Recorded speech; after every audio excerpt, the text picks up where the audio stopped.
तीन कारों की चालों का अनुपात 3:4:5 है। एक निश्चित दूरी तय करने में इनके द्वारा लिए गए समय का अनुपात क्या होगा, ये हमें बताना है।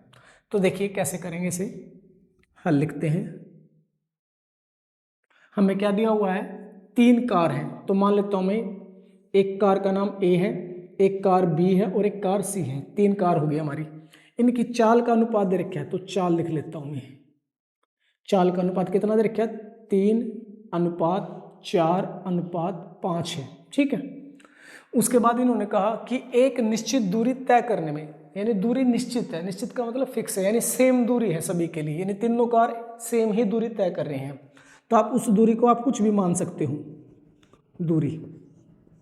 तो उसे क्या मान लेता हूं मैं, एक मान लेता हूं। मान लो इसने भी एक ही दूरी तय की, इसने भी एक ही करी और इसने भी एक ही। आप कुछ भी मान, एक्स मान लेना, तो एक्स से एक्स कट जाए तब भी अनुपात क्या आएगा, 1:1:1 ही आएगा। ठीक है।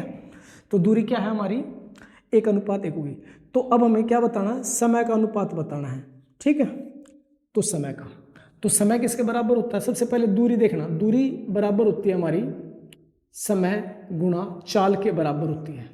किसके बराबर होती है, समय गुणा चाल के।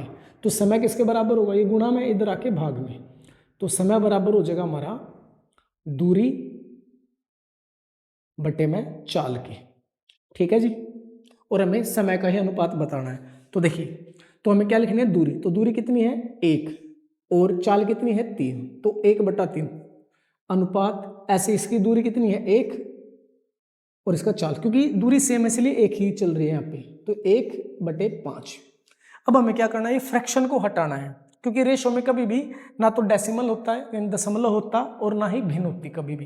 तो इस भिन्न को हटाने के लिए क्या करेंगे, हम इनके एलसीएम के जो नीचे है ना, इनके एलसीएम से क्या कर देंगे, मल्टीप्लाई कर देंगे। तो 5, 4 और 3 का एलसीएम क्या आएगा, 60 आएगा। तो 60 से गुणा करेंगे, इसमें भी, इसके अंदर भी और इसके अंदर भी। ठीक है। अब इसे काट दो, 3 से काटेंगे, 3 दूनी 6, तो यहाँ आएगा 20, तो ये आएगा 20:। 4 से काटोगे तो 4 एकम 4, 2 बच गया, 4 पंजा 20, तो यहाँ पे आएगा 15। इसी प्रकार 5 एकम 5, 1 बच गया, 5 दूनी 10, तो यहाँ पे आएगा 12। तो जो समय का अनुपात है वो क्या होगा, 20:15:12 होगा।